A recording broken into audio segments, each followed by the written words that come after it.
अस्मद्गुरुभ्यो नमः हरि ओम् श्रीशैलेशदयावाप्तं धीवत्यादिगुणान्नवं यतीन्द्रप्रवणं वन्दे रम्यजामातरं मुनिं लक्ष्मीनाथसमारम्भां नाथयामुनमध्यमां स्मदाचार्यपर्यन्तां वन्दे गुरुपरम्परां यो नित्यमच्युतपदाम्बुजयुग्मरुक्म व्यामोहदतलितराणि मायमेने स्मद्गुरोर्भगवतोऽस्य दयैकसिन्धोः रामानुजचरणौ चरणं प्रपद्ये माता पिता युवतयस्तनया विभूतिः सर्वं यदेव नियमेन मदन्मयानाम् आद्यस्य न कुलपतेर्वकुलाभिरामं श्रीमत्तदङ्घ्रियुगलं प्रणमामि मूर्ध्ना भूतं सरश्च महदाह्वयभट्टनाथ श्रीभक्तिसारकुलशेखर योगिवाहान् भक्ताङ्घ्रेणुपरकाल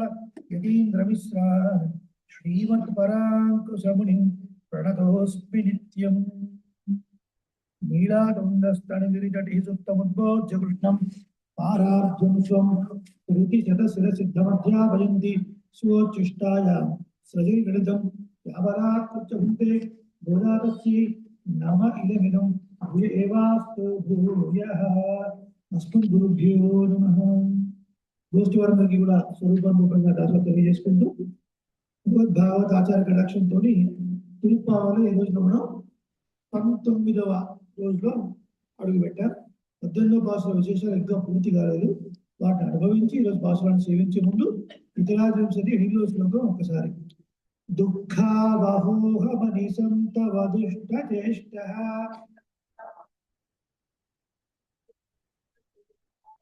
शब्दादिभोगनिरतः शरणागताख्यः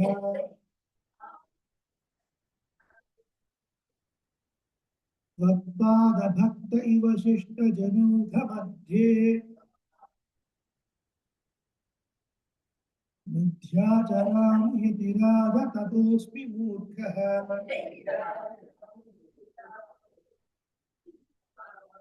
श्लोकं నేర్చుకుందాం. नित्यं त्वहं परिभवामि गुरुं च मंत्रं तद्देवतामपि न किंचिदहो बिभेमि इत्थं शटोप्यसखवत् भवदीय संघे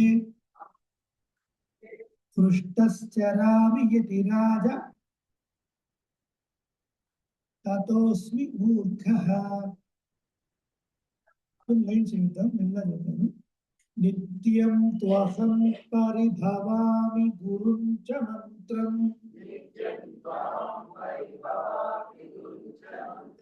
तद्देवतामपि न किंचिदहो बिभेमि इत्थं शठोप्यशठवत् भवदीय संघे पृष्ठश्चरामि यतिराज ततोऽस्मि मूर्खः.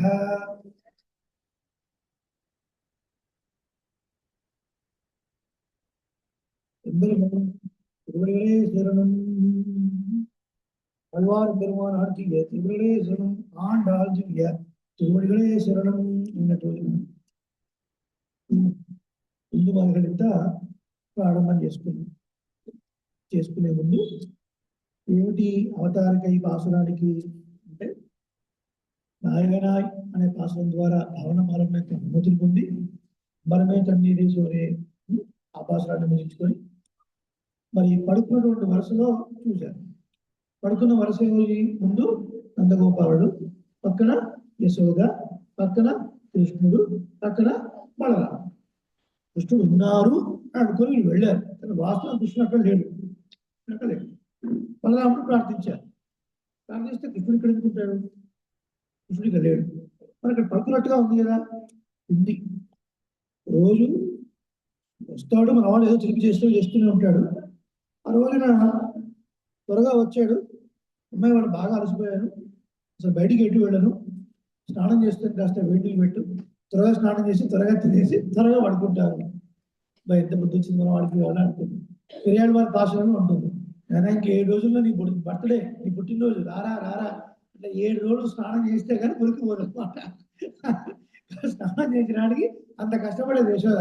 ఇవాళ ఈయనే స్నానం చేస్తా అన్నాడు, వేడి నీళ్ళు పెట్టమన్నాడు, సాపాడు చేస్తా అన్నాడు, తొందర పడుకుంటా అన్నాడు. ఎంత బుద్ధి వచ్చిందో అనుకుంది. అట్లాగే పెట్టింది, సాపాడు వేసాడు, పడుకున్నట్టుగా యాక్షన్ చేశాడు. ఇక వీళ్ళందరూ పడుకుందామని చూసిన మెల్లగా దుప్పటి చేసి ఆ దిండ్లు పెట్టేసి దుప్పటి కప్పేసి వెళ్ళిపోయాడు. ఎక్కడ పోయాడు? నీలాదేవి భవనానికి వెళ్ళాడు. వెళ్ళి నీలాదేవి భవనంలో పడుకున్నాడు. ఎవరి నీలా? యశోద. యశోద తమ్ముడు కుంభుడు, కుంభుడి భార్య ధర్మద. కుంభుడు ధర్మద, వీళ్ళిద్దరి సంతానమే నీలాదేవి శ్రీదాముడు. ఒక అబ్బాయి ఒక అమ్మాయి అనమాట, శ్రీదాముడు. ఇప్పుడు నీలాదేవి భవనంలో పడుకున్నాడు. కాబట్టి ఇక్కడ కాదు నీలాదేవి భవనంలో. అంటే ఏంటి? ఇప్పుడు నీలాదేవి నిద్రలేపాలి అంటే ఏంటి సంప్రదాయం? మనకు ముందు భగవంతుడి వైపు తిరగడమే చాలా కష్టం. కొద్దిగా తిరిగిన తర్వాత ఆయన ఆశ్రయించడం దశ ఏంటి? పెద్దల ముందు పెట్టుకొని సేవించాలి. పెద్దల ముందు ఎందుకు సేవించాలి అంటే మనలో ఆత్మగుణాలు కలగడానికి, వాళ్ళ యొక్క కృపాకటాక్షం పడితే కానీ మనలో ఉన్నటువంటి ఆ దోషాలు పోయి పరమాత్మతో భక్తి ఏర్పడదు. మీరే ఒకసారి గమనించండి, చిన్నప్పటి నుంచి మనం ఎట్లా ఉందని చెప్పండి. ఓ ఎగ్జామ్ ఉందనుకోండి, ఓ పరీక్ష ప్యాడ్ ఉండేది, ఎగ్జామ్ ప్యాడ్, దానికి అగరబత్తులు పెట్టుకొని దగ్గరికి వచ్చి గుడికి వచ్చేది అగరబత్తులు పెట్టుకొని ఎగ్జామ్కి వెళ్ళి ఓం రాసి స్టార్ట్ చేస్తాం.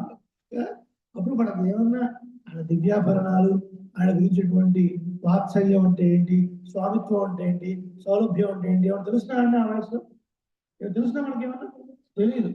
ఏదో మన ఎగ్జామ్ మంచిగా రాయాలి కదా, అట్లా వచ్చి అన్నం పెట్టుకుంటాం. ఈ కొద్దిగా పరీక్షల టైంలో కొద్దిగా కాలేజ్ అది అయిపోయిన తర్వాత వైవాలు, ఇంటర్వ్యూలు, క్యాంపస్ ఇంటర్వ్యూలు అప్పుడు ఎట్లయినా ఉద్యోగం చూడు స్వామి, ఎట్లయినా ఉద్యోగం వచ్చేట్టు చూడు స్వామి అన్నం పెట్టుకుని పోవాలి. చూడడానికి కొంచెం పెద్దగా ఏం తెలియదు కదా.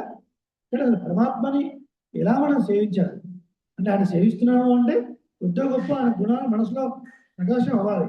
అయినప్పుడే మనం పెట్టే నమస్కారానికి ఒక అర్థం కదా. దండం పెడతాం కదండి, అంజలి ముద్ర ఎట్లా పెడతాం? 2 చేతులతో పెడతాం కదా. ఒక చెయ్యి స్వామి నువ్వు పెద్దవాడు, స్వామి నువ్వు పెద్దవాడు, నేను చిన్నవాడు, మీరు ఇక్కడ తక్కువవాడు, ఇలా పెడతాం కదా కదా. మరి ఆయన పెద్దవాడు నేను చిన్నవాడని స్వరూపజ్ఞం ఎప్పుడు తెలుస్తుంది మనకి? పెద్దల్ని సేవిస్తే, ఆ సూక్తులు సేవిస్తే మనలో ఉన్న దోషాలు ఏంటో మనకు తెలుస్తాయి. మీరే గమనించండి, మన బంధువర్గంలో బోల్డు మంది, మన బంధువులు బోల్డు మంది కనీసం ఒక ప్రవచనం కూడా ఇష్టమే లేని వాళ్ళు, భగవంతుని మీద ఒక భక్తి శ్రద్ధ లేని వాడు, ఎంత గొప్ప ఉపన్యాసం చెప్పినా కనీసం ఒక లోపలికి వెళ్ళి ఒక కన్ను నుంచి ఒక చుక్క కార్చని వాళ్ళు, హృదయంలో ఒక భావం పొందని వాళ్ళు, రాత్రాన్ని మనసున్న వాళ్ళు ఎంతో మంది ఉంటారు. దానికి ఏమిటి కారణం? అహంకారం కారణం. అహంకారం కారణం. నా దగ్గర విద్య ఉంది, నా దగ్గర డబ్బు ఉంది, వాటితో నాకేం పని, ఏదో వాళ్ళు ఏదో వచ్చి పట్టకూడ కోసం చెప్తున్నారు, వాళ్ళు ఏదో వచ్చి మంత్రాలు చెప్తున్నారు, వీళ్ళు ఏదో ప్రశ్నలు చెప్తున్నారు అనే భావం తప్ప పరమాత్మ గురించి ఏదన్నా కాస్త తెలుసుకోవాలి, ఆయనతో మనకున్న సంబంధం ఏమైనా ఉంటుందా అండి? ఏం లేదు. అలా పెద్దగా సేవించిన తర్వాతనే మనకు ఆ జ్ఞానం వస్తుంది. మరి ఆచార సంభాషణ అని చెప్పుకున్నాం నాయకుడు. మరి అంత మాత్రం చేత భగవద్ దర్శనం అవుతుందా, అనుగ్రహం కలుగుతుందా అంటే కాదండి, ఇంకొక స్టెప్ ఉందండి అన్న. ఏమిటా స్టెప్? అమ్మవారిని సేవించడం కదా. అదే ఇప్పుడు లీలాదేవి అన్నమాట. సాధారణంగా ఒక్కొక్క అవతారాన్ని ఒక్కొక్కరికి ఒక రకమైన ఏత్తం అంటే ఒక ప్రభావం లేదా స్పెషాలిటీ, గొప్పతనం అనుకోండి. ఇప్పుడు వరాహ అవతారంలో భూదేవికి గొప్పతనం కదా. శ్రీరామ అవతారంలో మహాలక్ష్మి, సీతాదేవి భూజాత అయిన మహాలక్ష్మి అంశంగా చెప్తారు విష్ణు పురాణంలో. రాఘవత్వే భవత్సీత రుక్మిణి కృష్ణజన్మని అవతారేషు జన్యేషు విష్ణు ఏషా అనపాయిని. ఈయన ఏ అవతారం తీసుకున్నా ఆయా అవతారంలో అమ్మ తీసుకుంటూనే ఉంటుంది. ఈయన మనుషులుగా వస్తే మనుష్య స్త్రీగా వస్తుంది, దేవతగా వస్తే దేవత స్త్రీగా వస్తుంది. ఎప్పుడు ఆయనని విడిచి ఉండని ఒక తత్వం ఎవరు? మహాలక్ష్మి తత్వం. అది మనం తెలుసుకోవాలి. కాబట్టి ముందు ఆశ్రయించాలి, ఆమెను ఆశ్రయించాలి. ఆమెను ఆశ్రయించిన తర్వాత పరమాత్మ ఆశ్రయించాలి. అప్పుడే మనం చేసేటువంటి చిన్నగది ఫలించి మనకు అనుగ్రహం కలిగే అవకాశం ఉంటుంది అని లీలాదేవి భవనానికి వెళ్ళి ఆమె నిద్ర లేపండి అని అన్నారు. సరే, ఒకసారి మనం అవసరాన్ని సేవిద్దాం. సేవించిన తర్వాత నిన్ను సేవిద్దాం. మనం ఒకసారి ముందు మదగలిగితే నోడాలి తోలుతాడు. తాత్పర్యం వేరులతో పోరాడగలిగేటువంటి వాడు, మదజలం స్రవిస్తున్నటువంటి ఏనుగు వంటి బలం కలవాడు, లేదా మదం స్రవిస్తున్నటువంటి ఏనుగులు అనేకం కలిగినటువంటి వాడు, 3 రకాలు అర్థాలు అనేటువంటి వాడు. యుద్ధంలో శత్రువులను చూచి వెనక్కు జంకని వాడు, అంతటి గొప్ప భుజబలం కలిగినటువంటి వాడు. ఎవరైనా నందగోపుడు. అసలు లేపాల్సింది ఎవరు? నిద్ర నీలాదేవి లేపాలి. ఈ సుత్తంతా ఎందుకు అంటే, ఆమె లేపాల్సి వచ్చినప్పుడు మామగారి ప్రశ్నగానే లేపాలి. అదేంటో వ్యాఖ్యానంలో చూద్దాం. కాబట్టి అటువంటి గొప్పవాడైనటువంటి నందగోపుడు యొక్క నీ యొక్క కేశపాసాలు ఎట్లా ఉన్నాయి? సుగంధ ఫలితంగా ఉన్నాయి. సుగంధాన్ని విరజలుతున్నటువంటి చక్కటి కేశపాసం కలిగినటువంటి నీలాదేవి కలుపు కడియ తెలుగు కోళ్ళు అంతటా చేరి అరుస్తూ ఉన్నాయి. అలాగే మాధవీరత పందిళ్ళ మీద గుంపులుగా కూర్చున్నటువంటి కోకిలను కూస్తూ ఉన్నాయి. ఒక చేతిలో బంతులు పట్టుకున్నదానా, ఒక చేతిలో కృష్ణుడిని కౌలించినటువంటి నీలాదేవి, ఇది నీకు తగునా? సంతోషంగా వచ్చి ఆ గడియ తీసి నువ్వు అనుగ్రహించు. ఎట్లా తీయాలి? ఈ చేతికి ఉన్నటువంటి గాజులు శబ్దించేలాగా వచ్చి తలుపు తీయాలి అంటారు. ఈ గాజులు ఏంటి, శబ్దం ఏంటి, ఒకసారి వ్యాఖ్యానాలు కానీ చూద్దాం. ఏమండి, ఉపనిషత్తులు మనకు గంట కొట్టినటువంటి కాదు. వాళ్ళని ఉపనిషత్తులో కొన్ని విషయాలు చెప్పబడ్డాయి. ఏమిటది ఉపనిషత్తులు చెప్పబడే విషయం అంటే, సకల ఫలప్రదోహి విష్ణువు, అన్ని రకాల ఫలాన్ని ఇచ్చేవాడు శ్రీమన్నారాయణుడు. సుహృదం సర్వభూతాన, భూత అంటే ఉన్నటువంటి వస్తువు, జీవి ఏదైనా కానివాడు, వాళ్ళందరిలో పరమాత్మ ఉన్నాడు. అందరికీ పరమాత్మ అనేవాడు ఒక సుహృత్ లాంటి వాడు. సుహృత్ అంటే ఎవరు? మంచి మిత్రుడు అని అంటారు. మంచి మిత్రుడు అంటే మన తప్పుదారిలో వెళుతుంటే అలా వెళ్ళొద్దు అని మనకు హితం చెప్పేవాడు, మన యొక్క మంచి కోరుకునేవాడు, ఈర్ష్యతో ఉండేవాడు కాదు, మన మంచిని కోరుకునేవాడు కదా. అటువంటి వాడు సుహృత్ అని అంటారు. పరమాత్మ సుహృత్ లాంటి వాడు. మరి సకల ఫలప్రదోహి విష్ణువు అన్నారు, అన్ని ఫలాలు ఇచ్చేది విష్ణువు అన్నారు. అన్నప్పుడు నేరుగా ఆయన్ని ఆశ్రయించవచ్చు కదా. ఎందుకు మళ్ళీ మహాలక్ష్మిని ఆశ్రయించాలి? ఎందుకు ఈ క్రమాన్ని పెట్టారు అంటే, ఇవే పురుషకార స్వరూపురాలు అన్నారు. పురుషం కరోతియా పురుషకార. ఏమిటి? పరమాత్మ పరమపురుషుడు కదా, మళ్ళీ ఆయన్ని పురుషకారంగా చేయటువంటి అర్థం ఏంటి అంటే, ఇక్కడ పురుష శబ్దానికి అర్థము పురు సనోతి బహుదదాతి, అడిగిన దానికన్నా బాగా ఇచ్చేవాడు. అర్థమవుతుందా? అడిగిన దానికన్నా బాగా ఇచ్చేవాడిగా చేరినది అమ్మ అని అంటారు.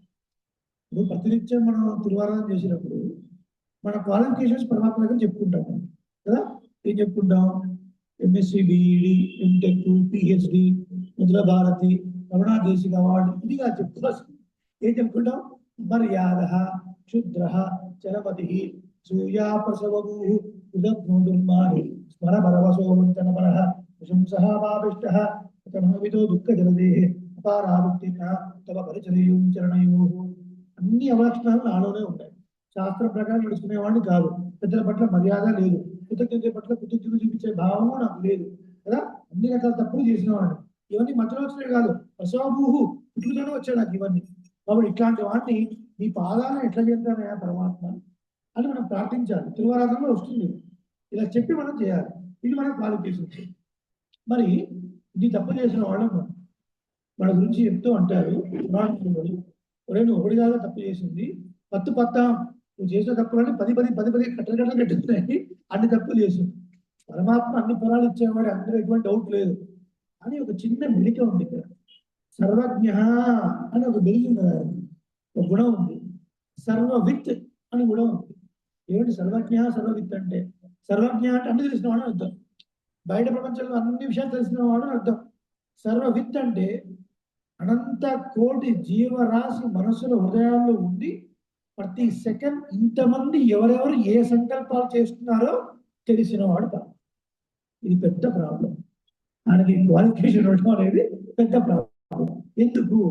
మనం కనపడగానే మనం ఎట్లాంటి వాళ్ళం?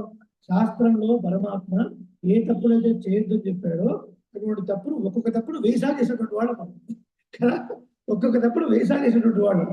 మరి ఇప్పుడు ఆయన ముందు కనిపించి పరమాత్మ కాపాడంటే, నేను శాస్త్రం ఇచ్చి ఆచార్యులు ఇచ్చి తెలుసుకోరా అని చెబితే నువ్వు చేసిన పనేంటి? నువ్వు చేసిన తప్పులేంటి? ఇప్పుడేదో మంచి చాలా కూడా వచ్చి అడిగానంటే క్షమిస్తాను అనుకుంటున్నావు నేను క్షిపామి నక్షమామి అంటాడు ఆయన. ఆయన దగ్గర ఉన్న అదొక లక్షణం ఉంది. ఎందుకంటే స్వతంత్రుడు ఆయనకి ఏమంటుందండి, క్షిపామి నక్షమామి, నిన్ను క్షమించని ఈ యోనంలో పడేస్తాను, గౌరవ నరకాల్లో పడేస్తాను నిన్ను అంటాడు. మరి ఇప్పుడు ఏమైంది, అనుగ్రహం కాకపోతే నిగ్రహం వచ్చే పెద్ద ప్రమాదం ఉంది. అందుకని అమ్మను ఆశ్రయించారు, అందుకని మహాలక్ష్మి పురస్సరంగా సేవించారు. మరి ఇక్కడ మన దగ్గర ఆళ్వారి సన్నిధి లేదు, అమ్మవారి సన్నిధి కూడా లేదు. లోపల ముందు అమ్మవారిని సేవించి అటు తర్వాత నిర్మాణం చూడాలి. మనం చూసేటప్పుడే సాధారణంగా దేవాలయాల్లో ఆళ్వారి సన్నిధి ఉంటుంది, మహాలక్ష్మి సన్నిధి తదిగా ఉంటుంది. ఒక పక్కన మహాలక్ష్మి, ఒక పక్కన శ్రీ ఆండాడు ఉంటుంది. కాబట్టి అది మనం సేవించే క్రియ. ఎందుకండి ఎందుకు సేవించాలి? ఆవిడ సేవిస్తే వచ్చేటువంటి అడ్వాంటేజ్ ఏంటి అంటే మీరే గమనించండి ఒకసారి. మీ అందరికీ ఇతిహాసం తెలుస్తుంది కదా, కాకాసురుడు తప్పు చేశాడు, రావణాసుడు తప్పు చేశాడు. వీళ్ళిద్దరిలో అధికమైన తప్పు చేసిన వాడు ఎవడు? కాకాసుడు. రావణాసుడు సీతమ్మని ఎత్తుకెళ్ళాడు కానీ అపచారం చేయలేదు. కానీ కాకాసుడు ఒక స్థలాన్ని పొడిచాడు, అపచారం చేశాడు. కానీ కాకాసుడు ఒక కన్ను పోయి బతికాడు, రావణాసుడు 10 తలలతో పాటుగా, పుత్రులతో పాటుగా, బంధువులతో పాటుగా సర్వనాశనం అయిపోయాడు. ఏమిటి కారణం? అమ్మ కారణం. రావణాసురుడు యుద్ధం చేస్తున్నప్పుడు సీతాదేవి పక్కన లేదు. సీతాదేవి పక్కన ఉంటే ఏదైనా వాడు కాపాడు.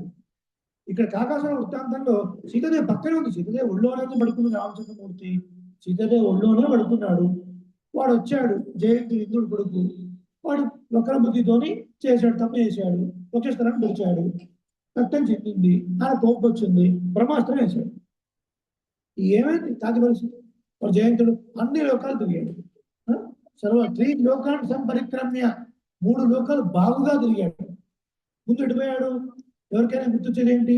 మన కులం వాళ్ళ దగ్గరికి వెళ్దాం, మన క్యాస్ట్ వాళ్ళ దగ్గరికి వెళ్దాం కదా, మన క్యాస్ట్ వాళ్ళని అడిగి వీళ్ళు ఏమైనా సహాయం అడుగుదాం అంటే పక్షుల దగ్గరికి వెళ్ళాడు. కాకీయరా అంటే ఏంటి నువ్వు చేసింది పని? రావణుడి పక్కన సీతాదేవి పక్కన అపచారం చేశావు. రాముడు వేసిన బాణానికి అస్త్రానికి ఏమైనా తిరుగుందా? మేము కాపాడుచాలా, మేము వెళ్ళిపోవాలి. వెళ్ళిపోయిన తర్వాత అక్కడ రావణంలో చెప్తాడనమాట, తండ్రి చేత చీ పొడుచుకున్నటువంటి వాడు. ఇక తండ్రే చీ అన్నాడంటే తల్లి చీ అని చెప్పాల్సిన అవసరం ఉంటుంది లేదు కదా. ఆ రకంగా అన్నతోని చీ కొట్టుకుంటాడు. ఆ తర్వాత వాడికి తిరిగి వాడు ఓపిక లేక కళ్ళు తిరిగి సొమ్మచెల్లి కింద పడ్డాడు. కింద పడ్డవాడు ఎట్లా పడ్డాడు? ఇప్పుడు రావణుడు పాదాల వైపు కాళ్ళు చేసి తొలకాళ్ళు చేసి పడ్డాడు. ఎట్లా సీతమ్మ అంటే తిప్పింది ఇట్లా, వాడు తిప్పి చూడండి రావా, చూడండి శరుడు వెళ్తున్నాడు మిమ్మల్ని, వాడు వదిలేయండి, కాపాడండి అన్నదా లేదా అని. మరి ఆ బాణం ఊరికే పోదు, ఏదో ఒకటి చేయాలి. ఏం చేయాలి? ఒక కన్ను పోదు, ఒక కన్ను పోయింది కానీ బతికాడు కదా, బతికి పట్టుబడ్డాడు. రావణాసుడు అక్కడ అమ్మలేదు కాబట్టి పోయాడు కదా. మరి విభీషణుడు, సుగ్రీవుడు, మీరే ఆలోచించండి ఒకసారి. రావణాసుడు ఎత్తుకెళ్తున్నప్పుడు తన నగల మూటని కట్టి విషముఖ పర్వతం మీద విసిరేసింది, శుక్రుడి చేతిలో పడింది కదా. అమ్మవారి యొక్క నగల ఈ చేతిలో పడింది, చూశాడు, కటాక్షం పడిందండి, అమ్మవారి కటాక్షం పడింది చాలు. అందువల్లనే రాముడి కడుపులను ఫలించింది, అధర్మాత్మైనటువంటి వాళ్ళు నశించారు, వీడికి పట్టాశక్తి కొడుతుంది అవునా కదా. అది శుక్రుడు. మరి విభీషణుడు విభీషణుడు నేరుగా సీతామ్మను సేవించిందే లేదు కదా. అంటే విభీషణుడు తన భార్యని సరమ, తన కూతురుని త్రిజడను సీతాదేవి యొక్క కైంకర్యంలో వినియోగించాడు కదా. ఆ రకంగా సీతాదేవి యొక్క అనుగ్రహం ఉంది. ఇంకొక ఎపిసోడ్ కూడా ఉంది. ఏమిటో ఎపిసోడ్? వీళ్ళు ముగ్గురు ఉన్నప్పుడు, సీతాదేవి అపహరింపబడక ముందు శ్రీరామచంద్రమూర్తి, సీతాదేవి, లక్ష్మణస్వామి వీళ్ళు ఉన్నప్పుడు శూర్పణఖ వచ్చింది కదా. శూర్పణఖ వచ్చి రాముడు మోహించింది కదా. వచ్చినప్పుడు రాముడి మధ్య శూర్పణఖ మధ్యలో కొంత డిస్కషన్ నడిచింది. నువ్వెవరు, నీ పరిచయం ఏంటి అని చెప్పినప్పుడు, నేనా రావణం పేరు వినే ఉంటావు, రావణం లోక రావణ, అందరూ ఏడిపించేవాడు మా అన్నయ్య 6 నెలలు పడుకొని 6 నెలలు ఇచ్చేసేవాడు కుంభకర్ణుడు వాడు. ఇంకోటి ఉన్నాడులే విభీషణస్తు ధర్మాత్మ, ఇంకోటి ఉన్నాడులే మా రాష్ట్రంలో చదువుతున్నవాడు. అక్కడ తూ అనేది పాదపూర్ణం ఒకటైతే రంబిళ్ళ అనే వ్యాఖ్యానం చేస్తూ ఇది క్షేపోక్తి అన్నది. క్షేపోక్తి అంటే ఇదేమి విభీషణస్తు ధర్మాత్మ అని, ఈయన ధర్మాత్మ అని ఆయన పొగడలేదు. శూర్పణఖ దీక్షలో తిట్టే అది కదా. ఇప్పుడు 10 మంది గురించి చెప్తారు కదా, వడుల గురించి. వీడు 10 మందిని వేసేస్తాడండి, వాడు 20 మందిని వేసేస్తాడండి, వీడు వేస్ట్ అండి, వీడు వేస్ట్ అండి అని చెప్పాడు. వీడు వేస్ట్ అని చెప్పింది అనమాట. ఎవరి గురించి? విభీషణుడి గురించి. రాక్షసుడే కానీ ఒక్కడి కూడా రాక్షస లక్షణాలు లేవు. ఎప్పుడు ధర్మం ధర్మం అనుకుంటుంటాడు. విన్నారా సీతామాత? అప్పుడే అనుగ్రహం కలిగిందా లేదా విభీషణుడి మీద? కాబట్టి అనుగ్రహం చేయబడటం వల్ల కాపాడబడ్డాడు. కాబట్టి అమ్మ అనుగ్రహం ఉండాలి. ఏం చేస్తుంది ఈయన ఏం చేస్తాడు? ఫస్ట్ ఈయనకున్న స్వాతంత్రంతో వాడి మీద చిరాకు పడతాడు కదా. ఇది చేశాడు వీడు. చేస్తే ఏంటంటే కాపాడలేరా మీరు ఆ మాత్రం? మరి నేను శాస్త్రం పెట్టుకున్నా కదా, నేను ఒక శాస్త్రం పెట్టుకున్నాను, ఆ శాస్త్రం పక్కన నడవకపోతే శిక్షణను పెట్టాను. ఇప్పుడు వీడు నువ్వు కాపాడమంటే ఈ శాస్త్రం అంతా వినట్టేనా? ఈ శాస్త్రం అంతా వినట్టేనా? ఎట్లా నేను దీన్ని ఉల్లంఘిస్తాను? నేనే శాస్త్రం పెట్టి నేను ఉల్లంఘిస్తాను. నాకు ఏం చేయాలో అర్థం కావట్లేదు. నువ్వు కాపాడమంటున్నావు, వీడు చేస్తున్నావు. ఇది బాబా చేశాడు, అందుకే నేను అడగాలి అంటే ఎవరు? మహాలక్ష్మి.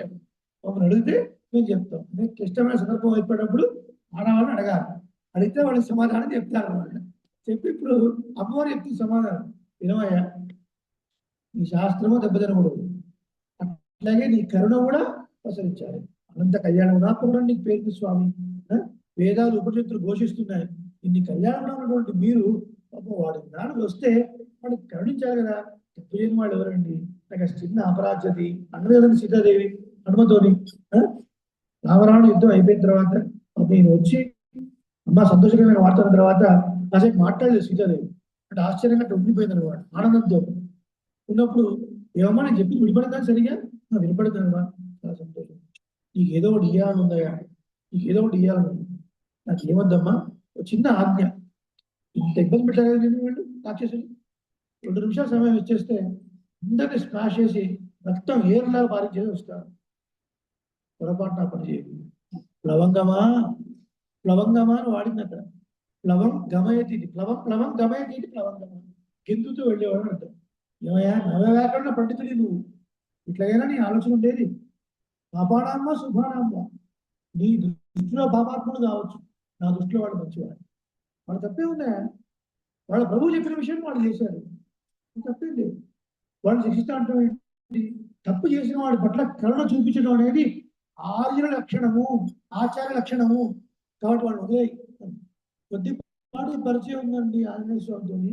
ఒకసారి ఉరి వేసుకున్నప్పుడు పరిచయం అయ్యి ఆయన ప్రాణం కాపాడాడు. తర్వాత రావణ యుద్ధం అయిపోయిన తర్వాత వచ్చి మాట్లాడాడు. 2 సార్లు పరిచయానికే హనుమంతుని ఇంత కన్విన్స్ చేసిందంటే ఎప్పుడు స్వామితో కలిసి ఉండేటువంటి ఆమె అమ్మ స్వామిని కన్విన్స్ చేయలేదా మన విషయంలో? కాబట్టి మనం చేసిన తప్పుల్ని బంధించి స్వామి కృప ప్రసరించేలాగా చేసేది పురుషకార స్వరూపిణి. మనము అటు తిరుగుతుంటే ఏదైనా నీకు ఆయనకు సంబంధం ఉంది అని పరమాత్మను అభిముఖంగా చేసేది అమ్మ. కాబట్టి మన సంప్రదాయం శ్రీ సంప్రదాయం. అమ్మవారిని సేవించే మనం పెరుమాణం సేవించాలి. కాబట్టి నేను అదేమో చెప్పడానికి వెళ్ళాను. ముందు మొదలు తను తోడు గొప్ప మదజలాన్ని శ్రమిస్తున్నటువంటి ఏనుగులను కలిగినటువంటి వాడు నందగోపుడు అని అర్థం. ఇది ఒక అర్థం. నందగోపుడు అంటే ఎవరు? నందుడు అంటే మనం చెప్పుకున్నాం కదా, 1,000,000 గోవులు కలవాడు అని. మరి గోవులు కలవాడి దగ్గర ఏనుగులు ఎక్కడి నుంచి వచ్చాయి సడన్ గా అంటే, వసుదేవుడు నందుడు ఇద్దరు చాలా మిత్రుడు. కాబట్టి వసుదేవుడి యొక్క ఏనుగులు నందగోపుడి యొక్క ఆవుల మందులో కలిసిపోయి తిరుగుతూ ఉండేవి. నందగోపుడి యొక్క ఆవులు వసుదేవుడి యొక్క ఏనుగుల గుంపులో కలిసి తిరుగుతూ ఉండేవి. వీళ్ళిద్దరు ఫ్రెండ్స్, సోదర భావం, బంధుత్వం కూడా ఉంది. కాబట్టి వీళ్ళ దగ్గర ఏనుగులు ఉన్నాయనడంలో అడ్డేమీ లేదు. ఇంకా ముందుకు వెళితే వారణమాయనంలో చెప్తుంది, చూడవలం செய்து நாரணன் நம்பி నడకింద్రాన్ ఎన్నెదిల్. 1000 ఏనుగులు పరివేషితమై ఉండగా కృష్ణుడు మాత్రం నడుచుకుంటూ వస్తున్నాడు. ఎక్కడి నుంచి వచ్చే ఏనుగులు? నందగోపు దగ్గర ఉన్నాయి. ఎక్కడివి? వసుదేవుడి ఏనుగులు ఈ దగ్గర ఉన్నాయి. అలాగే మదజలాన్ని శ్రమిస్తున్నటువంటి ఏనుగులను కూడా ఓడింప చేయగలిగినటువంటి భుజబలం కలిగినటువంటి వాడు నందగోపుడు. ఎట్లా చెప్పారు ఇదంతా? అంతకుముందు చెప్తున్నట్టే కృష్ణుడు కూలయా పీడయం కదా, కూలయా పీడనం చతుర్దంతి 4 దంశున్నటువంటి ఏనుగును, మదవెక్కినటువంటి ఏనుగును సంహరించాడు. ఈయనేమో చిన్నపిల్లవాడు, అదేమో అంత పెద్దది. ఎట్లా చేశాడు అంటే, చిన్నప్పుడు నందుడు ఏనుగులతో కుస్తీ పట్టేవాడు. పడుతున్నప్పుడు నేను కూడా పడతాను అంటే చిన్న చిన్న ఏనుగులు పిలిపించి ఈయన కూడా కాస్త ఇచ్చేవాడు. పెద్ద పెద్ద ఏనుగైనా ఒక ఆయువు పట్టు ఏదో ఉంటుంది కదా, ఎంత పట్టువైనా అలా ఒక నొక్కునొక్కితే పడిపోతుంది. అలా నేర్చుకున్నటువంటి వాడు. కాబట్టి వెనుదీయని బలము కలిగినటువంటి నందగోపుడి యొక్క కోడలా అన్నారు. ఎందుకంటే చెప్పాలి, నేరుగా నీలాదేవుడు సంబోధన చేయొచ్చు, లేదా కుమ్ముడు కుమార్తె అని చెప్పొచ్చు, లేదా కృష్ణుడికి ఇష్టమైన ప్రియురాలా అని సంబోధన చేయొచ్చు. ఎందుకు మామగారు పెట్టుకుని సంబోధన చేయాలి అంటే, శ్రీరామాయణంలో మొట్టమొదటిసారి స్వామి హనుమ సీతమ్మవారితో మాట్లాడుతున్నప్పుడు, ఎవరమ్మా నువ్వు, ఈ పరిచయం అని అడుగుతాడు. అప్పుడు చెప్తుంది, స్నుషా దశరథస్యాహం శత్రు సైన్య ప్రతాపిన దుహిత జనకస్యాహం వైదేహస్య మహాత్మ. మహాపరాక్రమవంతుడైనటువంటి మా మామగారు ఎవరైనా దశరథ చక్రవర్తి, ఆయన యొక్క కోడలని, స్నుష అంటే కోడలని అని చెప్పి, ఆ తర్వాత జనకుడి యొక్క కూతుర్ని అని చెప్పి. కాబట్టి వివాహం అయిన తర్వాత ఎవరి పురస్సరంగా చెప్పాలి? మామగారి పురస్సరంగా చెప్పాలి. మీ తండ్రి ఎంత గొప్పవాడైనా, మీ మామగారు ఎంత తక్కువ వాడైనా అక్కడ చూడకూడదు. మీ వివాహం అయిన తర్వాత స్త్రీలు ఎప్పుడు పరిచయం చేసుకున్నా మామగారి పురస్సరంగానే పరిచయం చేసుకోవాలి. ఫలానా వారి కోడలండి, ఫలానా వారి కుమార్తెనండి, ఆ తర్వాత రాముడి భార్యనండి, ఇలా చెప్తుండొచ్చు సీతాదేవి. అందుకని చెప్పారు, శ్రీరామాయణం ధర్మశాస్త్రం, మానవుడు ఏం తెలుసుకోవాలి, ఇలా బిహేవ్ చేయాలి, ప్రతిదీ శ్రీరామాయణం అలా పరిచయం చేసుకోవాలి. కాబట్టి లీలాదేవి కూడా మామగారి పురస్సరంగా నిద్రలేపుతున్నారు. మామగారి యొక్క విజయయాత్రలు చెప్పి నిద్రలేపుతున్నారు. అటువంటి లీలాదేవి కందం కమలం పురళి కడ తిరువాయి, సువాసన గుబాలిస్తున్నటువంటి కేశపాశాలు కలిగినటువంటి దాన గడియ కడై తిరువాయి, కడై తిరవాయి, తప్పుడు తీయవలసినది. వందెంగులు కోడి అనగా లీలాదేవి అడుగుతుంది, ఏంటి ఇంత పొద్దున్నే వచ్చారు, తెల్లవారు అప్పుడే, తెల్లవారు కోళ్ళంతా అరుస్తున్నాయి. ఒక చోట కోళ్ళు వస్తే అయిపోయినట్టేనా? లేదు, ఊరంతా కోళ్ళు అరుస్తున్నాయి, ఊరంతా కోళ్ళు అరుస్తున్నాయి. కాబట్టి తెలుగుదేవుడు ఇంకేమైనా గుర్తు చెప్పండి. ఏయో మాధవ పందాలే పల్కాలు కూలి ఇలంగా కోకిల గుంపులు ఆ పందిరి మీద ఉండి కూస్తున్నాయి. ఇంకేంటి అర్థం? స్థాపక అర్థం ఏంటి? ఈ కోళ్ళు ఏంటి? పూర్వాచారం. కోకిలలు ఏమిటి? ఆళ్వార్లు. పూర్వాచారం అంటే శుతిస్తున్నారు, ఆళ్వార్లు శుతిస్తున్నారు, నిద్ర లేవాల్సిందే. ఎట్లా అండి? ఎట్లా చెప్తారు? కోడి దానికి ఎవరైనా చెప్పారండి తెల్లవారుతున్న కుయ్యాలి అని? తెల్లవారుగానే మీ కర్తవ్యాలు నెరవేర్చడానికి మీరు చెయ్యండి. అలాగే ఆచార్యులు కూడా మీ కర్తవ్యం ఇది, ఈ సమయంలో ఇది చేయండి, ఈ నిర్దేశంలో ఇది చేయండి, ఈ సమయంలో ఇది చేయండి, ఇవన్నీ మనకు చెప్పి ఉద్యోగం చేసేవారు కదా. ఆ సమయానికి అంటే మీకు ఒక ఆచారంతో ఒక సంబంధం ఏర్పడితే మీకే తెలుస్తుంది. కొన్ని మన జీవితాల్లో కొన్ని క్లిష్టమైన పరిస్థితుల్లో మనకు దిక్కుతోటి సందర్భాల్లో మనకు ఆచారాల దగ్గర నుంచి ఫోన్ రావడము, లేదా మనం వెళ్ళి వాళ్ళు కలవడము, వాళ్ళు వెళ్ళి మనం కలవడము, ఏదో ఒకటి జరుగుతుంది కదా. ప్రతి వాడికి దిక్కుతోటి పరిస్థితి ఉన్నప్పుడు దిశానిర్దేశం చేసేవాడు ఒకడు ఉండాలి, వాడే ఆచారం కదా, అలాంటి వాడు. కాబట్టి మనకి ఎప్పుడెప్పుడు ఏమేమి చేయాలో చెప్పాల్సిన వాళ్ళు ఆచారం. తర్వాత కోకిలలు, కోకిలని ఏమంటారు మనం? కోకిలని పరభృతములు అంటారు, అంటే ఇతరుల చేత పోషింపబడేవి. కోకిల గుడ్లు పెడితే పొదిగే ఎవరు? కాకి బతుకుతుంది కదా. కాబట్టి ఇతరుల చేత ఆధారపడి పోయింది. అలాగే ఆడవాళ్ళకి తమంతట తాము జ్ఞానం వచ్చింది కాదు, అరుడు శ్రీమన్నారాయణ యొక్క నిర్హేతుకమైన కటాక్షం చేత వాళ్ళకు వచ్చినటువంటి జ్ఞానము, అది కోకిల అని చెప్పారు కదా. కోకిల ఏం చేస్తుంది? ఒకరిగా ఉన్నటువంటి చిగురున్నింటినీ కూడా తినేసి చాలా చక్కగా కూస్తుంది, చాలా చక్కగా కూస్తుంది. కాబట్టి పూర్వాచార శ్రీశక్తులు, ఆడవాళ్ళ శ్రీశక్తులు వినపడట్లేదా? ఇంకా పడుకున్నావు, నిద్ర లేవాల్సింది అని అన్నారు. అటుపైన పందారు విరలి మైత్రులను పేర్పాడా, ఇంత చెప్తున్నా ఇంకా లేవడం లేదేంటి అదే కొద్దిగా అతిథిలో చూశారు. చూడగానే ఎలా ఉందట? ఒక చేతిలో మంత్రిని పట్టుకొని, ఒక చేతిలో పరమాత్మ పట్టుకొని ఉంది. ఏమిటిది? సృష్టి రహస్యం అంతా ఇందులో ఉంది కదా. గోళం, ఈ లోకాలన్నీ గుండ్రంగానే ఉంటాయి కదా, ఈ లోకాలన్నీ గుండ్రంగా ఉంటుంది మీరు నమ్ముతున్నారు. ఎందుకంటే నాసా వాళ్ళు ప్రింట్ చేశారు, అట్లాస్ బుక్ కూడా సరిపోయింది. లేకపోతే లోకాలు గుండ్రంగా ఉన్నాయని గ్యారంటీ ఏంటి? స్క్వేర్ గా ఉండొచ్చు కదా అని అడుగుతారు. నాసా వాళ్ళ ఫోటోస్ తీసినా, అట్లాస్ బుక్ లో చూసినా అన్ని లోకాలు గుండ్రంగానే ఉంటాయి. ఇక్కడ ఒక బంతి ఉంది అంటే అర్థం ఏంటి? అన్ని లోకాలకి చిహ్నం అని అర్థం అనమాట. ఈ లోకం ఒక పక్కన, ఈ సృష్టి ఒక పక్కన, పరమాత్మ కలిగి ఉంది. పరమాత్మ ఈ సృష్టి చేస్తున్నాడు అంటే ఎవరి ఆనందం కోసం చేస్తున్నాడు? మహాలక్ష్మి ఆనందం కోసమే చేస్తున్నాడు. శ్రీ రంగం, రంగం అంటే నాటక స్థలం, శ్రీ అంటే మహాలక్ష్మి, ఆడనమలి మొగడమలి, మొగడమలి వెనకాల తోక ఉంది కానీ కనపడదు మనకి కదా. ఎప్పుడైతే మేఘం వస్తుందో అప్పుడు ఆడనమలి సంతోషం కోసం పురి విప్పినప్పుడు అబ్బా ఇంత పురి ఇందులో ఉందా, ఇన్ని గమనికలు ఇందులో ఉన్నాయా అని అప్పుడు మనకు తెలుస్తుంది. ఎప్పటిదాకా లోపల చిన్నగా కనబడుతుంది అన్నమాట. కాబట్టి ఆమెకు ఆనందం కలిగించడం కోసం, ఆడనెవలికి ఆనందం కలగడం కోసం మొగనెవలి పురి విప్పుతుంది. ఇది సృష్టి. మహాలక్ష్మి అమ్మ సంతోషం కొరకు ప్రళయకాలంలో మొత్తం తీసుకుని లోపల పెట్టేసి పరమాత్మ. ఇది ప్రళయం అంటే ఒక చేతిలో సృష్టి గోళాలన్నీ అంటే మనం అంతా ఒక చేతిలో వెళ్ళి మరి బంతి ఆట అని చెప్తారు కదా. ఏమిటి బంతి ఆట? ఈ బంతులు ఉన్న వాళ్ళందరూ ఎవరు? జీవులు కదా. ఈమె పరమాత్మ వేస్తుంది. చీచి వీడనా నేను కాపాడమని మళ్ళీ శ్రేస్తాడా? మళ్ళీ శ్రేస్తాడు. నేను కాపాడాల్సిందే అలా మళ్ళీ శ్రేస్తుంది. అంటే మనల్ని కాపాడాలి కాపాడాలని తాపత్రయపడుతుంది కదా. అందుకే నీలాదేవిని ప్రార్థించారు. చందామరి కయ్యా శ్రీరామ్ వరడిప్ప వందు తిరువాయి. ఏదో మనకి ఏదో ఈ లోకంలో టెక్నాలజీ ఉన్నట్టుగా ఏదో బటన్ నొక్కితే డోర్ ఓపెన్ అయ్యేట్టుగా ఆ కాలంలో టెక్నాలజీ ఏదో మనకు తెలియదు. ఏదో గడియ తీయడానికి నువ్వేదో ఉపయోగిస్తామో అట్లా కాదమ్మా, నువ్వే స్వయంగా రా, నువ్వే స్వయంగా వచ్చి నీ గాజుల శబ్దాలు శబ్దిస్తున్నట్టుగా తలుపు తీయాలి.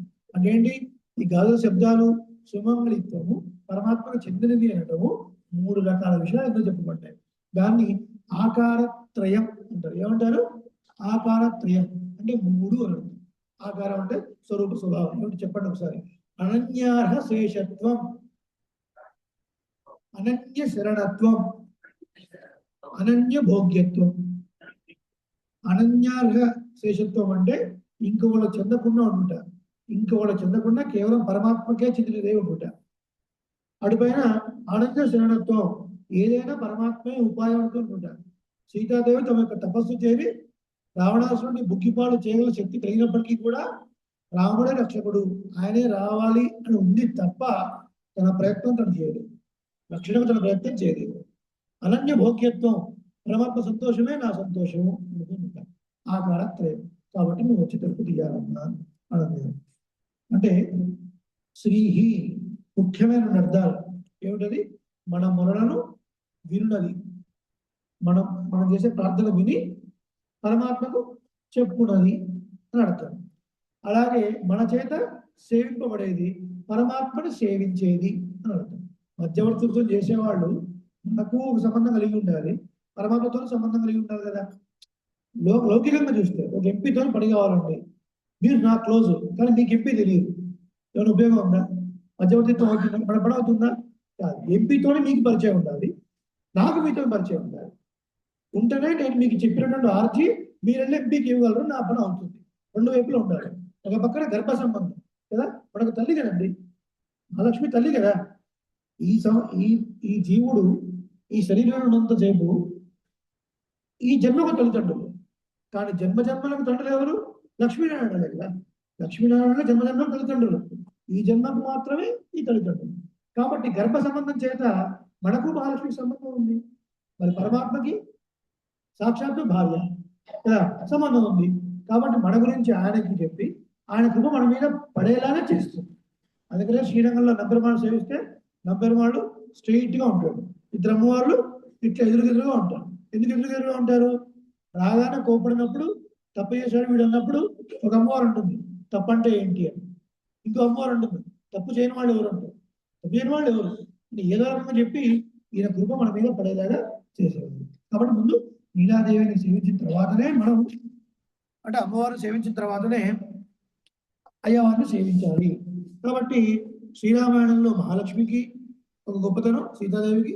అలాగే వరాహ అవతారంలో భూమిదేవి గొప్పతనం, కృష్ణావతారంలో నప్పిన్నై నీలాదేవికి గొప్పతనం. ఇది మనకు వ్యాఖ్యానం చెప్తారన్నమాట. పరమపదంలో మనకు మహాలక్ష్మి పురుషకారం, ద్వాపరయుగంలో కృష్ణుడి కాలంలో నప్పిన్నై పురుషకారం, నీలాదేవి అంటారు. నప్పిన్నై అంటే నల్పిన్నై, వెనక నుంచి చూసినా కూడా అందంగా కనపడున్నది అని ఒక అర్థము. వెనకాల ఉండి అందంగా ఉంటున్నది అంటే శ్రీదేవికి భూదేవికి వెనకాల ఉండి సేవ చేయడం పరమాత్మకి అని ఒక అర్థం అనమాట. అలా నీలాదేవికి ఆ అవతారంలో ప్రశస్తి ఉంది కాబట్టి నీలాదేవి పురుషకారంగా ముందు పొందాలి అని అటువైపు వెళ్ళారు. ఈ పాసురాన్ని మనం రామాయణ పరంగా గమనిస్తే ఎన్నో ఎన్నో ఎన్నో రసమైనటువంటి అర్థాలు మనకు తెలుస్తాయి. దాని ఒక 10 నిమిషాలు గురించి ఈ రోజు పాసురాన్ని మనం సేవిద్దాం. ఈ పాసురానికి రామాయణానికి చాలా సంబంధం ఉందండి. ఉండు వదగలిత్త, ఉండు అంటే ఒక శక్తి, తోసివేసేటువంటి ఒక శక్తి అనమాట. అంటే ఏంటి, ఇతర మతస్థులతోని భగవంతుడికి కళ్యాణ గుణాలు లేవని వాళ్ళు కొందరు, అసలు భగవంతుడు లేనివాడు కొంతమంది, అలాంటి వారి వాదనలో వాళ్ళని ఓడించేటువంటి బలం కలిగినటువంటి వారు రామానుజులు అంటారు. నందగౌడ్ పరంగా మదగజాలని కూడా ఓడించేటువంటి శక్తి గలవాడు, భుజబలం గలవాడు. ఇక్కడ మదగజ ఎవరు? శ్రీకృష్ణుడే. ఎందుకు? నందగోపుడు ఆచార్యుడు, మరి పరమాత్మ ఆ స్వరూపం కాబట్టి ఈయన అధీనంగా ఉంటాడు కాబట్టి ఆయన అధీనంగా ఉంచేవాడు అని అర్థం. రామాయణ పరంగా చూస్తే ఇతర మతస్థులని నిరసించేవాడు అని అర్థం. మదగళిత్, మదజలం స్రవిస్తున్నటువంటి ఏనుగులు అన్నారు కదా. మరి ఇక్కడ తిరువామయ ప్రబంధం, శ్రీరామాయణం ఇవన్నీ వింటున్నప్పుడు భగవంతుని యొక్క కళ్యాణ గుణాలు లోపల నుంచి బుక్కుకుంటూ వచ్చి కంటి నిండా నీరు కార్చేటువంటి రామానుజులు అని అర్థం. అటు పైన ఏనుగు రామానుజులకు కొన్ని సామ్యాలు చెప్తున్నారు. ఏనుగుడు ఎప్పుడు చూసినా మనకు బోరు కొట్టదు కదా. దాని పెద్ద శరీరం, అది నడుస్తూ ఉండడం, మెల్లమెల్ల అడుగు వేయడం, చెవులు ఊపుకుంటూ వెళ్ళడం, చిన్ని గంటలు కదా. దాన్ని చూడగానే ఎప్పుడు దాని దగ్గర వెళ్ళాలా, ఆశీర్వచనం తీసుకోవాలా అనిపిస్తుంది. ఎప్పుడు బోరు కొట్టదు కదా మనకి ఏనుగు చూస్తే. అట్లాగే రామానుజులు కూడా శ్రీపెరంబుదూరులో తాను హొంద తిరిమేని, మేల్కోటలో తమరు హొంద తిరిమేని, శ్రీరంగంలో తానాణ తిరిమేని, అలా దివ్యంగా వేయించేసినటువంటి రామానుజులు. రామానుజులు ఎప్పుడు చూసినా కూడా మనకు ఆనందంగానే భోగ్యంగానే ఉంటుంది. అటు పైన ఏనుగుడు ఎక్కాలంటే ఏనుగు కొంచెం వంగితే దాని కాలు మీద కాలు పెట్టి మనం ఎక్కాలి కదా. అలాగే పరమాత్మను చేరుకోవాలంటే ఆచార్య సమర్శనం పొందాలి, రామానుజ శ్రీచరణాన్ని ఆశ్రయించాలి. అటు పైన ఏనుగుడు కట్టాలంటే తాడు కావాలి, గొలుసు కావాలి. ఇక్కడ శరణాగతి ప్రపత్తి అనే గొలుసుతో మనం పరమాత్మను పొందుతాం. అలాగే ఏనుగు మంచి తడాకరణ వెళుతుంది, స్నానం చేస్తుంది, బయటకు వచ్చి మళ్ళీ దుమ్మంతా నెత్తనేసుకుంటుంది కదా, దుమ్మంతా నెట్టేస్తుంది. దాని ఎట్లా సమన్వయం చేస్తారంటే రామానుజ పరంగా అంటే, రామానుజులు ఒకసారి తిరువాళి తిరునగరి అనే దేవదేశానికి వెళ్ళారు. తిరువాళి తిరునగరిలో తిరుమంగై ఆళ్వారు శ్రీ వైష్ణవ తదియారాధన ఆయన పెళ్లి చేసుకోవాలంటే ఒక నియమం పెట్టిందని చెప్పుకున్నాం కదా. రోజు 1008 మంది స్వాములకు తదియారాధన పెట్టారు. ఆయన తిరుమంగై ఆళ్వారు ఎప్పుడో కొన్ని వేల సంవత్సరాల క్రితం జరిగింది. తిరుమంగై ఆళ్వారు తదియారాధన చేసినటువంటి మంగళమఠం అని ఒకటి ఉంది. ఆ ప్రదేశాన్ని సేవించారు రామానుజులు. చూసి ఆహా, తిరుమంగై మన్నన్ తిరిగిన ప్రదేశం కదా, భాగవతోత్తములు తదియారాధన అయిన ప్రదేశం కదా అని కింద పడి దొల్లి నెత్తి మొత్తం బట్టనంతా కూడా నెత్తి వేసుకున్నాడు రామానుజులు కదా. ఏం ఎట్లయితే వేసుకుందో అట్లా వేసుకున్నాడు. అంటే అంత భాగవత ప్రీతి అని అడతారు. అటు పైన ఏనుగు మావటి వాడి యొక్క ఇష్ట ప్రకారం నడుచుకుంటుంది కదా. అలా రా అంటే కూర్చుంటుంది. ఇలా రామానుజులు తమ ఆచారైనటువంటి హిరణ్యమ్మ గారికి విధేయులుగా ఉండేటువంటి వారు. అటు పైన ఏనుగు భాష మావటి వాడికి తప్ప ఎవరికి అర్థం అవునా కదా. అలాగే రామానుజుల యొక్క భాష ఆయన ఎప్పుడూ అనుసరిస్తూ ఉన్నటువంటి తురత్తాళ్వాన్ లాంటి మహానుభావులు తప్ప అర్థం కాదండి. ఒక రాజు మకర సంక్రాంతి సమయంలో కొల్లిడం కావేరికి వెళ్ళి స్నానం చేస్తున్నారు. రామానుజులు, తురత్తాళ్వాన్లు, ఇంకొంతమంది భాగవతులు స్నానం చేస్తూ రామానుజులు తురత్తాళ్వాన్ చూసి ఒక మాట అన్నారట. ఓయ్ ఇన్నోర్ అయన్ ఘాట్ అన్నారు. అంటే అర్థం ఏంటి? ఓ కురతాళ్వారే ఒక ఆయన గడిచిపోయింది అని. అంటే దక్షిణాయనం అయిపోయింది, ఉత్తరాయణం. ఇది కురతాళ్వానికి తెలియదా?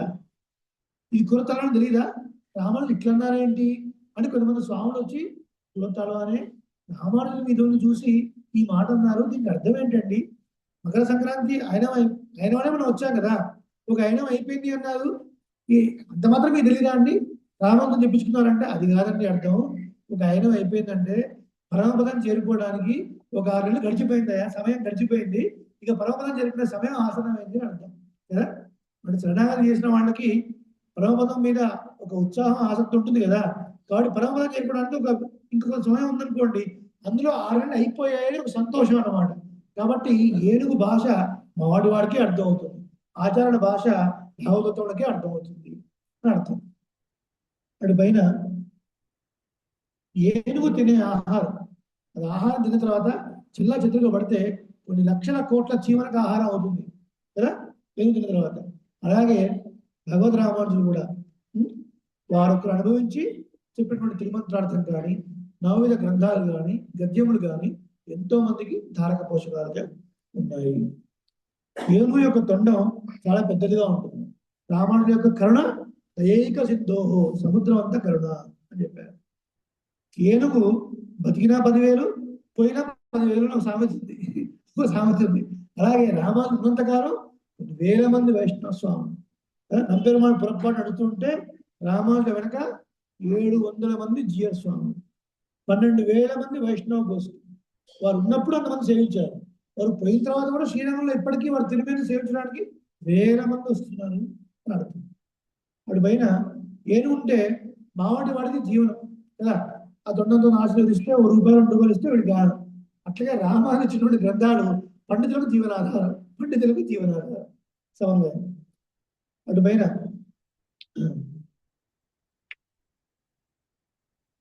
ఏనుగు ఒకసారి తలుచుకుంది అనుకోండి, దాని కోపం వస్తే ఎంతో మందినైనా సరే సంహరించగలరు, 100 మందినైనా సంహరించగలరు. రామానుజులు సందర్భం వస్తే ఒక సందర్భంలో మేల్కోట కెరే కండనూరు జైనులు 1000 మంది వస్తే తెరగట్టి ఆదిశేష స్వరూపంలో 1000 మందికి ఒకటేసారి సమాధానం చెప్పినటువంటి మహానుభావుడు. అది ఏనుగు రామానుజులు ఉన్నటువంటి ఒక సామ్యం. తర్వాత ఏనుగు వచ్చే ముందు ఒక గంటల శబ్దం వస్తుంది, గంటల చప్పుడు. మరి రామానుజులు అవతరించే ముందే నమ్మాడు వారు ఎప్పుడో 5,000 సంవత్సరాల క్రితమే పొలిగ దశకంలో ఆ భవిష్యదాచార్యులు అవతరించబోతున్నారు. పురాణ శ్లోకం ఉంటుంది, కలవు కశ్చిత్ భవిష్యతి అని. అనంతం ప్రథమ రూపం, మొట్టమొదట ఆదిశేషుడు అవుతారు. తర్వాత ద్వితీయస్తు లక్ష్మణ, రెండో రూపం ఏమిటి లక్ష్మణస్వామి రూపం త్రేతాయుగంలో. తృతీయం బలభద్రస్తు, ద్వాపరయుగంలో బలరాముడు. కలవు కశ్చిత్ భవిష్యతి, కలియుగంలో ఒకడు పుడతాడు. పురాణ శ్లోకం అది. మేలుకోటలో ఈ శ్లోకాన్ని సేవిస్తున్నారు అందరు. ఎవరో మొదలై అంటారు, గోష్ఠి అంతా సేవిస్తున్నారు. రామాయణం లోపడుతున్నారు. కలవు కశ్చిత్ భవిష్యత్ అంటే ఎవరెవతరించు అని కొద్దిగా మొదలై అంటారు. దాశరథి మధుత్వం ఉంది కదా, కొద్దిగా ఏకాంతంలో ఉన్నప్పుడు ఈ చర్చ వచ్చిందండి గోష్ఠిలో. రామానుజ కలవు కశ్చిత్ భవిష్యత్ అన్నారు, ఎవరై ఉంటారు? నేనేం చెప్పారు రామానుజు, నేనేం చెప్పాను, ఆంధ్రప్రదేశ్ శిష్యులు కాబట్టి నేనేం చెప్పాను. అలా కొంతమందికి కొన్ని చోట్ల తన యొక్క ఆదిశేష స్వరూపాన్ని చూపించిన సందర్భాలు ఉన్నాయన్నమాట. అదో అది ఏనుగును చూడటం మంగళకరం కదా. అలాగే శ్రీపరముద్రులో రామానుజులు చూడండి ఒకసారి, ఆర్ద్ర నక్షత్రంలో ఒకసారి వెళ్ళి చూడండి, ఎంత భోగ్యంగా ఉంటారు. అక్కడ స్వాములు చెప్తారు మనకు, చలికాలంలో ఒక పొయ్యి గంగాలో ఉంటుంది, వేడి నీళ్ళతో రామానుజులకు స్నానం, ఎండాకాలంలో చలితో స్నానం, చలికాలం పెడితే పైన ఒక వస్త్రం, దానిపైన ఒక శాల్వ, దానిపైన ఇంకోటి, చలి కాకుండా. ఎందుకు అంటే తానుహంత తిరుమేని అని అర్థం. ఏమైంది అంటే రామాను శిష్యుల్లో ఒకరు, ఏమండి మీరు పుట్టిన ఊరిలో మాకు విగ్రహం ఉండాలి కదా అని ప్రార్థిస్తే, అప్పుడు నా రూపాన్ని చేయించండి అని రూపాన్ని చేయించి తీసుకొచ్చిన తర్వాత ఒక్కసారి కళ్ళతో ఇలా చూసి తన యొక్క శక్తిని అందులో ప్రవేశపెట్టారు. అప్పుడు శ్రీపెరుముద్రులో ప్రతిష్ఠ జరిగేటప్పుడు రామాను శ్రీరంగంలో ఉన్నారు. మరి ప్రతిష్ఠ చేయాలంటే ధాన్యాదివాసము, జలాదివాసము, ఫలాదివాసం చేస్తారు. ఆ ధాన్యాలు పెట్టినప్పుడు మొత్తం వరిగపోతే ఎంత వేడొస్తుంది. నేత్రోన్మీలనం చేస్తారు. నేత్రాలు చెక్కి మొత్తం మైనం పూసి శాస్త్రీయ ప్రక్రియలో ఒక సూత్తో మెల్లమెల్లగా దాన్ని మైనం తీస్తారు. అలా తీసినప్పుడు రామానుజ కంట్లోంచి రక్తం కారుతుంది. అప్పుడు శిష్యులుండి కంగారు పడిపోతే, భయపడకండి శ్రీపెరుముద్రులో ప్రతిష్ఠ అవుతుంది అని చెప్పాను. అంటే రామానుజులే సంతోషించి ఇచ్చినటువంటి విగ్రహం కాబట్టి తానుహంగా తిరుమేని వెళ్ళి సేవించండి, మంగళం మంగళం మంగళం అన్నారు. ఒకసారి మేము వెళ్ళినప్పుడు మా ఆచార్య పేరు చెప్తే ఈవిడి సింగరాచార్య స్వామి, ఈవిడి వారంటే రామానుజుల కాలంలో ఉన్నటువంటి ఈవిడి మాధవ పెరుమాళ్, ఈవిడి ఉపనామాచార్య స్వామి వంశం, మా ఆచార్య వంశం. వాళ్ళకి సన్నిధి కూడా శ్రీపెరుముద్రులో ఉంది. వాళ్ళ శిష్యుల మీరు తీసుకుని వెళ్ళి ఒక్కసారి భట్ల స్వామిని ప్రార్థించి, ఆయన స్థలత్తారు అక్కడ అధ్యయనోత్సవ అధికారి, ఆయన తీసుకుని వెళ్ళి రామానుజ కట్టిన ప్రతి వస్త్రాన్ని విప్పి దివ్యమంగళ తిరుమేని దర్శింపజేశారు. చేసి ఒకసారి క్షమాపర్థన చేసి మళ్ళీ వస్త్రాలన్నీ కట్టారు. ఎవరు చూసి? మా ముఖం చూసా, మా ఆచారాల విషయం చూసి. ఈవిడు సింహాచల స్వామి మా ఆచార్యులు అంటే తీసుకుని వెళ్ళి అంత గొప్పగా దర్శనం చేయించారు కదా. ఇది ఆచార వైభవం. అట్లా మరుమహళే నప్పిందాయి అన్నారు కదా. అంటే ఏంటి? నందగోపులకు కోడలా అని అర్థం. మరి రామానుజులకు ఆ మేలుకోటలో వేయించేసినటువంటి ఆ స్వామి ఉన్నారే సంపత్ కుమార అన్నారు. తెలిసిన మీకు ఆ వృత్తాంతం 2 నిమిషాలు ముగించుకుందాం. రామానుజులు మేలుకోటలో ఉన్నప్పుడు తిరునారాయణపురం గుడి లేదు, అక్కడ లేదు, అదేదో పుట్టలో కప్పబడిపోయింది. ఈయన రోజు శ్వేతముద్రిక పెట్టుకునేవారు. తిరుమణకాపురం శ్వేతముద్రిక తిరుమణకాపు వస్తుంది. శ్రీరంగం నుంచి ఒక క్లిష్ట పరిస్థితుల్లో వచ్చారు కదా, పరిస్థితుల్లో అయిపోతున్న సందర్భంలో పెరుమాళ్ళు స్వప్నంలో కనిపించి, రామానుజ ఇక్కడ నుంచి కొంత దూరంలోకి వస్తే నీకు గరుత్మంతుడు తీసుకొచ్చినటువంటి కొండ ఒకటి ఉంది, నీకు ఇక్కడ శ్వేత మృతిక దొరుకుతుంది, తిరుమణ దొరుకుతుంది. అట్లా కొద్దిగా ముందుకు వస్తే పలానా తులసిట్టు పాదిలో పుట్ట ఉంది, అది తీసేస్తే నేను లభిస్తాను. ఈయన అట్లాగే వెళ్ళారు. ఆ పెరుమాళం చూశారు. చిలువ నారాయణ స్వామి అందమైనటువంటి నారాయణుడు అర్థం. ప్రతిష్టాపన చేయాలి. మరి ఇప్పుడు మూలమూర్తి ఉంది, ఉత్సవమూర్తి లేదే. మన సంప్రదాయంలో మూలమూర్తి ఉత్సవమూర్తి 2 ఇంపార్టెంట్ కదా. మరి ఉత్సవమూర్తి ఎక్కడ ఉంది అని దిగులు పడుతుంటే, కంగారు పడకే నేను ఢిల్లీలో ఉన్నాను అని చెప్పారు. ఈయన మాత్రం ఢిల్లీకి వెళ్ళారు రాజమండ్రి పెట్టుకొని. వాళ్ళంతా కంగారు పడ్డ సైనికులంతా, ఇదేంటి ఈయన సన్యాసి చేతిలో తిరండం ఉంది, ఒక్క చేతిలో ఆయుధాలు లేవు, ఇంతమంది గుంపుగా వస్తున్నారు. సుల్తాన్ కబురు పెట్టారు. కబురు పెడితే ఆయన వచ్చారు. మాట్లాడిన తర్వాత, ఎందుకు వచ్చారు మీరు, ఏమిటి మీరు సన్యాసులు, మాతో పనే ఉంది, అసలు మ్లేచ్చులు, ముస్లింస్ మ్లేచ్చులు అంటారు, వాళ్ళని చూస్తే సత్యాస్నానం చేయాలంటే మీరు మా దగ్గర ఎందుకు వచ్చారు ఏమిటి అని. ఏం లేదండి, మా పెరుమాళ మాకు స్వప్నంలో కనిపించారు. అనేక దేవాలయాల విగ్రహాలు పొరపాటు వచ్చారు కదా మీరు, మీ దగ్గర ఉన్నట్టు మా పెరుమాళ్ళు వెతుక్కుంటామంటే, సరే పదండి నీలమాళగలో అన్ని ఉత్సవం పడిపోయారు, చెల్ల చెట్లు పడిపోయారు, చూసుకోండి ఇందులో మీ వాళ్ళు ఎవరు. రామాలు చూశారు. స్వప్నంలో కనిపించినటువంటి మూర్తి ఇక్కడ కంపారిజన్ లేదు, ఇక్కడ లేరండి అన్న. మా దగ్గర ఉంది ఇదే అన్నాడు సుల్తాన్. అని కొద్దిగా వెటకరంగా మాట్లాడాడు.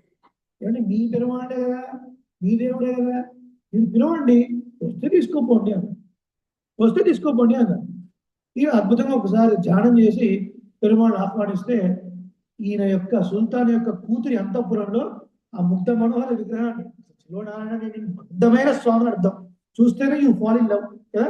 ఆయన పట్టుకొని ఓ ప్రియుడిలాగా భావించి రోజు పక్కన పెట్టుకొని ఉయ్యాలోపడం రకరకాల సేవ చేస్తుంది. ఈమె చేస్తుంది. ఈయన పిలవగానే ఒక్కసారి పరిగెత్తుకుంటూ వచ్చి ఒళ్ళో కూర్చున్నాడు. ఆహా, శివపిళ్ళై నా సంపత్ కుమారా వచ్చా అన్నారు. మరి ఈయన పెరుమాళ్ కుమార్ అయినప్పుడు మరి పెరుమాళ్ యొక్క భార్యలు ఏమవుతారు? కోడళ్ళు అవుతారు. మరుమహళ అంటే కోడళ్ళు అని అంటారు కదా. కాబట్టి మేల్కోటలో పెరుమాళ్ ఉత్సవంగా పోతున్నప్పుడు రామానుజులు రారు. కానీ దేవేరులు వస్తున్నారు అనుకోండి, రామానుజులు తప్పకుండా వస్తారు ఉత్సవం. ఎందుకు అంటే వాడు చిన్నపిల్లడు, పాపం ఈయన కుమారుడు, వాడు చిన్నపిల్లడు, కోడళ్ళని కాపాడే బాధ్యత మామగారు. కాబట్టి ఖచ్చితంగా రామానుజులు ఏం చేసి ఉంటారు అన్నమాట. పొరపాటు. ఇది ఏ గ్రంథంలో రాసుండదు. ఇది మేల్కోటలో జరిగే ఉత్సవాలు సేవిస్తే తెలుస్తుంది. మరి వైరవుడు ఉత్సవం నడుస్తుంది, అప్పుడు భగవన్ రామానుజులు రారు. ఎందుకు? పెరిగే తిరువాడు గరుత్మంతుడు ఉంటాడు. నాగవాహనం మీద ఊరేగింపినా సరే రారు. ఎందుకు? సాక్షాత్ ఆదిశేషుడే రామానుజులు కదా, రారు. ఈ 2 తప్ప మిగతా సందర్భాల్లో ఎప్పుడు నాట్యమానులు వచ్చినా రామానుజులు తప్పకుండా ఏం చేసి ఉండాల్సిందే. చదువుకుంటుంది. సరే, ఇంకొకటి అసలైన విషయం చెప్పుకోవాలి. రామానుజులు ఈ పాఠశాలకు ఉన్నటువంటి సంబంధం, రామానుజులు సన్యాసి అయిన వారు భిక్ష ఎత్తుకుని జీవించారు కదా. శ్రీరంగంలో ఒక్కొక్క రోజు ఒక వీధికి వెళ్ళి భిక్ష తీసుకొని, ఆ భిక్ష ఏంటి? ఆ రోజుకు సరిపడేటువంటి బియ్యం తీసుకొచ్చి స్వయంపాకం చేసుకుని రాడు. అంతే తప్ప స్టోరేజ్ చూడడానికి అవకాశం లేదు. అలా వెళ్ళినప్పుడు పెరియడంబి గారింటి వైపు వెళ్తున్నారు. ఇవాళ వాళ్ళ ఇంట్లో భిక్ష తీసుకోవాలి. పెరియడంబి ఎవరు? రామానుజులకు పచ్చ సంస్కారం చేసినటువంటి ఆచార్యులు. వాళ్ళ ఇంటికి వెళ్ళారు. కరెక్ట్ గా చూడండి, రామానుజులు ఎంత గొప్ప శాస్త్రాలు తెలియనప్పటికీ కూడా ఆయన భిక్షకు వెళ్ళినప్పుడు ఎప్పుడు తిరుప్పావైనా చదువుకుంటూ వెళ్ళారు, అనుసంధానం చేస్తూ వెళ్ళారు. కరెక్ట్ గా ఆ సమయంలో ఈ భాషను చదువుతున్నారు. ముందు మరిగాడింత నూడాల తోడు ఆ భాషను చదువుకుంటూ భగవతి భిక్ష కోసం రాగానే కరెక్ట్ గా వాళ్ళ అమ్మాయి పెరియడంబి గారి అమ్మాయి పేరు అత్తుళ్ళాయమ్మ. ఆ అత్తుళ్ళాయమ్మ పట్టు పరికిడితోని, చక్కటి నామంతోని, చక్కటి గాజులతోని ఆ తలుపులు శబ్దిస్తూ ఉన్నట్టుగా తలుపు తీసింది. ఆ సమయంలోనే కరెక్ట్ గా శ్రీరాల్ నలెడుప మందు తెరవాయి మహిళేలో ఎంబావాయి అది చదివారు రామానుజులు. ఓ లీలాది, దాని అర్థం ఏంటి? భాషలో అర్థం, నీ గాజుల శబ్దం వచ్చేట్లుగా గడియ తెరువమ్మ నీలాదేవి. అది చదివినప్పుడు ఈ అమ్మాయి బయటకు వచ్చింది. రాగానే సాక్షాత్తు నీలాదేవి యొక్క స్వరూపం కనిపించింది భగవద్ రామానులకు. అది చూసి ఒక్కసారి మూర్చిల్లిపోయారు. పాపం ఈ పట్టుకొచ్చిన డబ్బా కాస్త కింద పడేసి లోపల ఉరికిపోయి నాన్నగారు రామాను మూర్చిల్లిపోయారు. ఓ ఏమైందమ్మా, నువ్వు వచ్చిన సమయంలో బహుశా ముందు మొదలెడితే చదువుకుని ఉంటారా అంటే, అవునండి అదే చదివారు.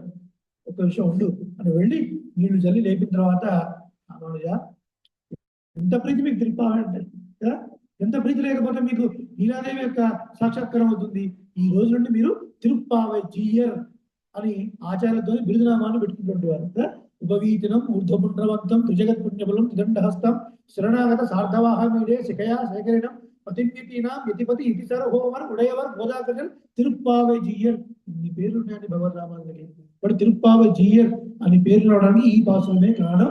19వ పాసులాన్ని మ్యాగీ 2 minutes లో లేదా 2 మ్యాగీస్ 4 minutes లో ముగించుకుందాం. உத்து விளக்கரே கொட்டுக்கால் கட்டில் மேல் மெத்தன்ன பஞ்ச சேனத்தில் மேலேறி கொத்தளர் கொங்கை மேல் வைத்து கிடந்த மலர் மார்பா ஆய்திரவாய் வைத்தடம் கண்டினா நீயும் மணானனை எத்தனை போதும் துயிலவட்டாய்கான் எத்தனை ஏழும் விரிவார்த்தையில் ஆயால் தத்துவம் தகவேலோர் ఎంబావాయ్. గుత్తు విளక్కరియ కొట్టుకాల్ కట్టిల్ మేల్. గుత్తు దీపములు చుట్టూ వెలుగుతూ ఉండగా ఏనుగు దంతములతో చేసినటువంటి కోళ్ళు పాదాలు కలిగినటువంటి మంచం పైనటువంటి ఆ మంచం ఎట్లా ఉందట, చక్కగా చల్లదనము, మెత్తదనము, తెల్లదనము, ఎత్తు, వెడల్పు, ఇలా 5 రకాల క్వాలిటీస్ ఉన్నాయి. అలాంటి ఒక పాన్పుపైకి వికసిస్తున్నటువంటి పూలు త్వరలో ముడుచుకున్నటువంటి కేశపాశం కలిగినటువంటి నీలాదేవిని తన వక్షస్థలంలో కలిగినటువంటి ఓ స్వామి, విశాలమైనటువంటి వక్షస్థలం కలిగినటువంటి ఓ కృష్ణ, నోరు తెరిచి మాట్లాడవయ్యా, ఒక మాట నోరు తెరిచి ఒక మాట మాట్లాడు. కాటుక పెట్టుకొని విశాలమైన కళ్ళు కలిగినటువంటి ఓ నీలాదేవి, నీవు నీ ప్రియుడిని ఎంతసేపు లేవనీయవు, ఎంతసేపు పట్టుకొని ఉంటావు? నీ స్వభావానికి నీ తెగదమ్మా. ఏమని నీ ప్రియుడిని ఎడబాసి ఒక క్షణం కూడా ఉండలేవా? నాకు దర్శనం అనుగ్రహించలేవా? తత్వమన్ను తగవేలో రెంబావా. నీకు తత్వమా? పిల్లలు ఆకలితో ఏడుస్తూ ఉంటే తల్లి సుఖం అనుభవించవచ్చునా? మరి మేమంతా దర్శనం కోసం వస్తే నువ్వు నీ ప్రియుని అలాగే గమనించుకుంటావా? నీ బయటికి రావా? ఈ భాషలను చూస్తే బయటికి కొద్దిగా శృంగారభరితంగా ఉంటుంది, కానీ దీంట్లో అంతా కూడా వేదాంతమైన రహస్యాలు ఉన్నాయి. ఏమిటా వేదాంతం, ఏమిటో ఉపనిషత్తు? 2 ఉపనిషత్తులు చెప్తున్నాయి. చెప్పే విద్య ఏమిటి? పర్యంక విద్య అనొక విద్య. 2 ఉపనిషత్తులు చెప్పబడ్డ పర్యంక విద్య అనేది ఈ పాసులను చెప్పబడింది. ఈ పాసులమే పరాశర భట్టర్ వారు నీరాజున్న స్తనగిరి గడి అని ఒక తనిని ఇవ్వడానికి కారణమైంది. ఈ పాసుల విశేషాన్ని, విశేష అర్థాన్ని మనం రేపటి ప్రయత్నం చేద్దాం. మాతృజాగించనత్రాణ బద్ధకంకణ బాణయే విష్ణు చిత్త ధనుజాయే బోధాయై నిత్యమంగళం. కర్కటే గురుఫల్గుణ్యాం తులసీ గానో భవాం పాండ్యే విశ్వంభరాం బోధాం శ్రీరంగనాయకి ఆళ్వార్ ఎம்பெருமானார் திருவடிகளே